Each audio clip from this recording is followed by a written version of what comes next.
Hey there, I'm Shamaine. And I'm Rashad. And we're the Prospers.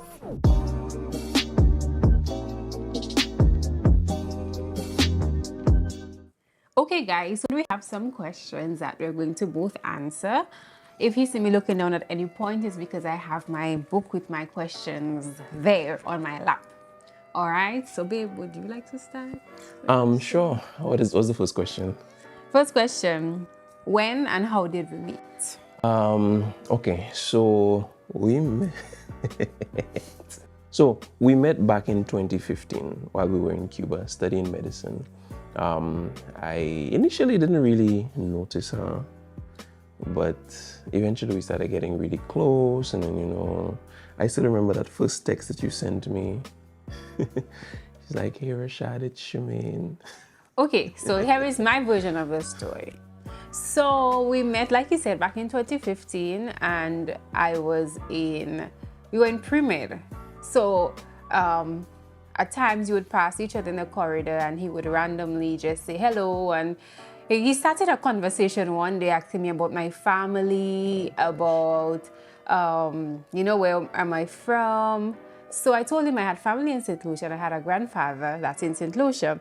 So every time he would see me, he would ask me about my grandfather, if I spoke to my grandfather. Polite, because at the time I did have a girlfriend. Yeah, you had a girlfriend, and I just found it annoying that he just used to just stop me out of the blue and want to have long conversations with me. They were not long conversations. So they were very annoying. So I think the summer after pre-med, that was the summer of 2015. Yes. That summer, I think we started talking, but I don't know who gave whose number or something like that. Because that last day before I traveled from Cuba, he just randomly came up to me and asked for a pic. And I'm like, well, this guy is weird. We were talking at that time. But it was off and on. It was not like if I had your number or anything. We would just pass each other in the corridor and conversation would start. Fine. And I used to study in the classrooms at night, and him and his girlfriend would come there at times, and study. So I knew he had a girlfriend, so that's why I tried to keep my distance. So that summer we started talking. Like I said, I don't know who gave who the number, and he really, really, really cold-shouldered me, he ghosted me, because I would message him, say I messaged him this morning, and I would not get a response till in the night or the following day. Like I said, I had a girlfriend. And I understood that. I just feel like if you are talking to somebody, be it boyfriend, girlfriend, feelings or no feelings, it's just respectful to respond in a timely manner. Fine. I do admit that I should have at least responded and said, when you said hello, hi, good morning, how's your day? I should have at least said, my day's going okay, I'm a little busy today, I'll talk to you later. And it's not like if I was looking for a relationship, you met me during the school time, talking to me randomly, and then all of a sudden you'd want to have a conversation. I understand. So that's pretty much a summary of how we met. Next question is, what attracted you most to your partner? I think you should start. That's one. All right, so really what really attracted me to her was one, she's really pretty. I'm not sure if you've noticed, she's really pretty. Thank you, babe. The prettiness attracted me to you, but you also have a very gentle spirit. When you walk, it's like you walk very light. I've always used to tease her that she has like this little duck walk when she walks like a duck. But I like the fact that she was always cheery, always smiling, always had a good spirit. As I started getting to know her, she had a little cell group where she was the cell leader, and I would kind of inject myself into that cell group. Thanks to my roommate for really helping your boy out to get the courage to join. But it's when I really got there, I saw that, she had a way with young people. She was just a beautiful soul. Like, I can't put into words how a beautiful soul is. But when I was around her, I just felt like, man, it would be really nice to have this girl as my girlfriend, But I was starting to develop feelings for her. Didn't know how to tell her, but I just enjoyed being in her presence. And I think that's one of the most important things. I enjoyed being in her presence. She did all the things that I loved as a Christian. I loved young people. I love music. I love singing. She participated in all of these things. So for me, it was just like tick, tick, tick, tick, tick. And you? Okay, so what attracted me most when it comes to Rashad was he was very open, and I think for me that made me very, very, very comfortable. If I can recall correctly, we would take long walks in the night, just the two of us, and I would not feel like I have to go in a shell or I have to hide because he was trying to kiss me or touch me. At first there was nothing like that, nothing at all. We just sat and we spoke for hours about everything and anything, and having somebody like that in your life, trust me, is life-changing. It's like a breath of fresh air just to emotionally connect with somebody and just feel on that high. Now, granted, I believe that as the infatuation phase, but it just it felt so good. Exactly. Just the butterflies, the rush, everything. Yeah, because you know, I've had boyfriends before, Rashad, and like on the first, second date, they're all And where are they now? of talking, they're already trying to touch you, they're already trying to kiss you and make a move. Like, I did not have to worry about anything like that. And also, one thing that, you know, attracted me most about Rashad was that he was just so intelligent and creative. I love that side. I don't know, but he's just gifted in that area. You can just give him a piece of music or give him a particular topic or task to do, and he would just give it his all and he would get it done.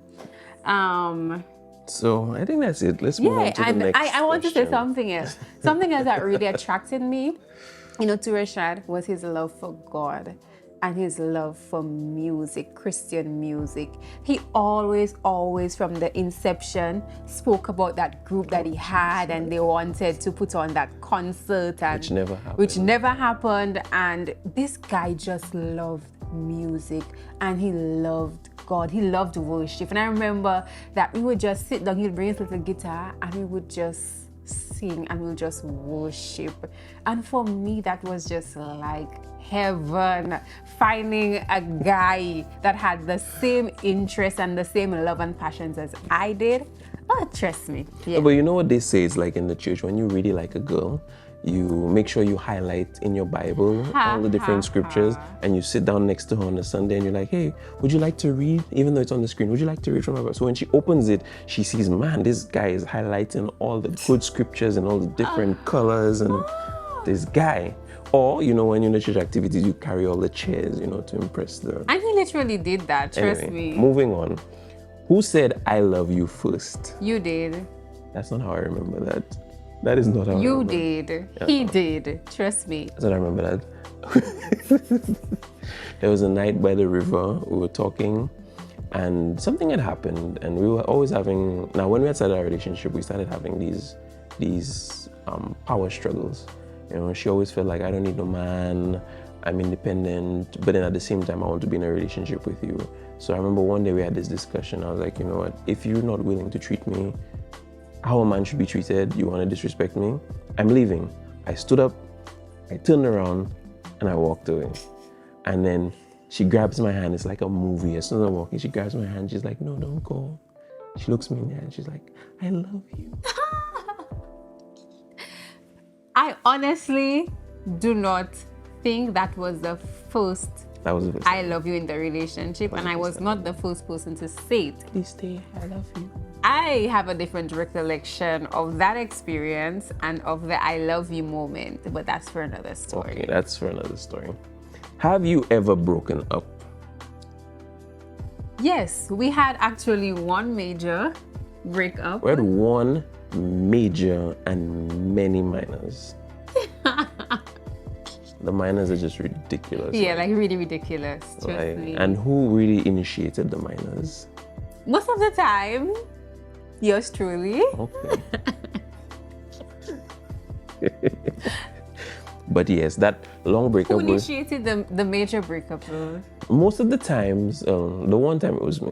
But we're going to get into that in a separate video, because that just has a, you know, there's some lessons that we learned from that and we would love to share with you guys. How long did you date before you got engaged? Why am I reading all the questions? That's fine. You're the guy. So, like we said, we officially got together as boyfriend and girlfriend in 2016, right? Sitting in a fountain. It just sounds so. That's such a long time ago. That's true. Right. So we got engaged in 2018. You sure? I am sure. Positive. Positive. Final answer. Final answer. We got engaged in 2019. I got you. I just wanted to make sure, that he knew when we got engaged, because men tend to be the ones that forget. So that's how I get him to remember these important dates in our relationship. That's true. So we got engaged in 2019, August 22nd. Okay. Right? 2019. And then we were engaged for a very long time, honestly. I felt like we were engaged. We got married in 2022, right?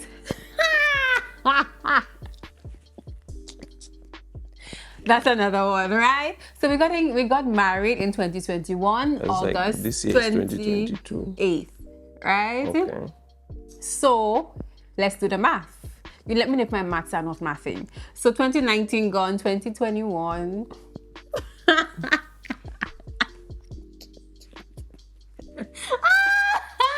So 2019 gone, 2021. What about 2020?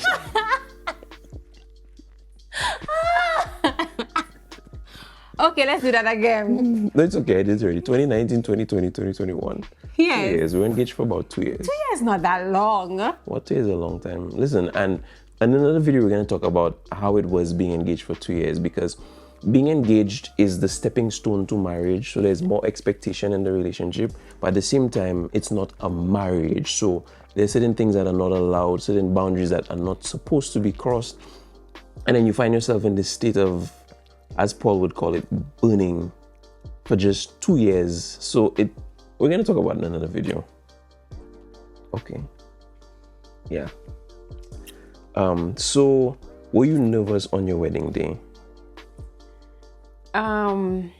If I am to be very, very honest, I wasn't nervous. I was more excited as to what was to come after the wedding. I wasn't really focused on the wedding, because for me, that is just antics. And what's most important are the vows that we take and keeping those vows. So I was more excited to start a life with you here. For me, yeah, I was really nervous. Listen, Yeah, you were. I was nervous. I called my boy that morning. He was on his bed. I woke him up. I'm like, yo, because my mom was with me for the night. In the morning, I went to drop my mom. Yeah, we got married in St. Vincent. While you guys were getting ready, and then I went back to get ready. And I'm there in the house, freaking out. I call my boy. I'm like, yo, help me out. He's on his bed, just waking up. He's like, I'm just like, help. And he's laughing. This guy is out there laughing at me. And the funny thing is, for his wedding, it was the same thing. When I went to his wedding that morning, anyway, that's for another video. Another story. All right, Isman? Anyway, I was very nervous. When I got there, this thing about waiting and then, having the bride to come, it's a lot. It's a lot. And you see this person every day. You've been engaged to this person for 2 years. But then that moment, just those 3-4 minutes to walk down the aisle, it's like, oh my gosh. I was sweating. And the thing is, we had our wedding on Zoom. A lot of people were present on Zoom, and they were very comfortable. They were in their beds because it was early morning. We were married about 8 o'clock. Mm-hmm. And everybody's like just enjoying themselves on Zoom, and I'm just standing up there just sweating in the morning sun. But nah, it went well. So number 7, I like this question. How was your first time? My first one. I see you wrote it here in your handwriting. How was your first time? Your first time being married? Your first time having sex? How was your first time having sex? I think I will do a separate video to answer that question. No, but you can still at least just give... In a nutshell, it was quite the experience. And for me, I know the media tends to I don't know what's the word to use. glamorize, over Yeah, glamorize. tend to glamorize sex and think that it's always also fun and enjoying and it touches your soul and it changes you. But my experience was a rather painful one. I didn't touch your soul. But I'm telling you, my first time, and we Okay, both fine. know that it was very painful for me the first time, like really painful. Yeah. Okay, so how was my first time? Shimei was actually not my first time. She was actually my second time. She was the second person that I ever had sex with. But it was the first time having married sex. And being able to compare the two, honestly, there are no words that can put into comparison guilt-free sex. Now, we're going to talk about this again in another video as we move forward, but guilt-free sex, words cannot put it into perspective. You know, when we were in a relationship, we had our moments where we didn't have sex, but we had these moments where we would fall. Talk about that later. But the feeling of guilt, Lord, I'm sorry, you know, come forgive me, I really need to do better. And then doing better for a while, doing better for a long time, and then falling again with guilt. Guilt is something that really messes you up. It does. Guilt-free sex. A man who is living in guilt cannot fathom the concept of guilt-free. But we'll talk about that again. That honestly that changed my life. Question number 8. Who is the more romantic one in the relationship or the marriage? Okay, so I'll just have to just go right out and say it. The more romantic one in the marriage is this one right here. She's more romantic. She does more gestures. She does more she's very spontaneous when it comes to thinking about date night. That's something that I'm definitely Not only date night, but like everyday life in general. Anyway, so I'm working on my spontaneity. I'm working on my desire to be more romantic. I know that's something that she requires of me, so that's something that I'm working on moving forward in 2023. Another question on the list is, how do you guys manage conflict? What does conflict resolution look like to us in our relationship? Okay, so in this relationship, conflict resolution looks as such. Shemaine gets upset. Shemaine shut down. Shemaine leaves the room and never comes back. I wouldn't say never comes back, but it more or less kind of sums it up. Conflict resolution for us has looked different during our first year of marriage versus what it is starting to become now. We have gone through some conflict resolution restructuring, and the way that we resolve conflict, like I say, is not as it used to be. When we were just engaged, when we were boyfriend and girlfriend, like I said, conflict all the time. We pushed through it. When we got to the stages of being engaged, the conflict had another depth to it because we had entered into the beginning of a commitment. When we became married now, the conflict was like, okay, you're going nowhere, you're stuck with me. So initially we had kind of just lapsed a little bit on our conflict resolution because we felt like, okay, I have relationship security, you're not gonna leave me. You can't leave me because I have a ring on your finger. But during the course of our first year, there were a lot of things that we went through, and we sat down after a major event, and then we kind of decided, hey, this is how we would like to move forward as a couple, resolving our conflicts. So conflict resolution, like she said, involves Shumin getting upset, Shumin leaving the room, but Shumin also realizing when she's taken a couple steps, maybe I should, come back in and try to... Honestly, the way we've been managing conflict throughout the course of a relationship has really evolved and it has matured. So it's now one where we can openly share how we feel in the moment without becoming upset, or even though you get upset, you respect the feelings and you respect the opinions of the other person. So yes, there will be moments when I do shut down and I shut out, but then I remember that, you have to do better, my girl, you have to do better. So then, you know, I would come back to reality and I'll be like, okay, babe, I'm listening to you. Where did I go wrong, or where did you go wrong? How can we do better? What steps can you put in place to not, you know, go down that road again, or to, you know, just do better in general? So that's how it's been looking for the past couple of months. Couple weeks. Months. Weeks. But anyway, conflict resolution on my part, it really just, it looks like Rashad gets upset, Rashad just goes quiet. Yes. And that's pretty much it. I try to do what I'm supposed to do. When Shimon gets upset, she just doesn't do anything. Like, if dishes were supposed to be washed, that's it, forget about it. But when Rashad gets upset, he'll try to do what he has to do. That's true. While trying to put his emotion into that. But we'll get into that in another video. There's so much to speak about over just our 1.5 years, 1 year and a few months of marriage, and 2 years of engagement. But we were together for, it's been almost 6 to 7 years. How's that math going?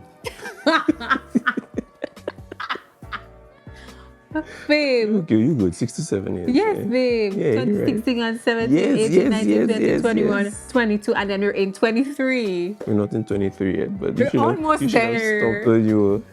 So that's... So for now, we're going to pause there with the questions and everything. We honestly, we're going to try to bring out at least one video per week, or one video every 2 weeks. Because one every week might be okay. It may be okay once we get the time. That's the other thing. And it's about commitment. But anyway, guys, feel free to just share your questions and your comments. So our last question for this video is what are our likes? What are we interested in separately as individuals? For me, I enjoy eating and eating healthy. Oh. I'm actually plant-based and somewhat pescatarian, because I do eat fish, but most of the time I'm plant-based. So I enjoy looking for recipes, these plant-based recipes, and preparing them and sharing them with my father-in-law because he loves to cook. I enjoy like anything to do with a healthy lifestyle, exercising, diet, everything like that. And she's known for finding vegan spots and just experiencing them. So hopefully on this channel, we'll be able to even just open up that experience as well. For me, I am trying. I've attempted the vegan life. It's nice. I like my meat. That's fine. But it's quite an experience being married to a vegan. That's one thing I will say. The cooking style changes. At home, we try to just support plant life. When we have not bought meat in over 7 months or yeah, it's so. been a while since we bought meat. The So fridge never had it has meat. been healthy, and it has been good on our pockets as well, because meat is expensive. Yeah. So for me, my interests, I do like adventures. I like walking. You like walking? Stop telling. Through the bush, hikes and stuff every 6 months. Stop telling. Okay. I enjoy music. I enjoy playing music, listening to music. And I really enjoy motorcycles. This year, 2022, has been my year where Oh my God. I've just, that motorcycle life has just, I don't know, just, it's something that I really enjoy. But we'll get more into that as we move forward. So guys, thank you for just Thank you. being out here on the couch with us to just listen to our experiences and whatnot. If you guys have any questions, any comments, you can leave them down below. And don't forget to hit that subscribe and bell notification to keep you updated for when we do release more content. And thank you guys for just being here with us. Yeah. Bye bye. I think like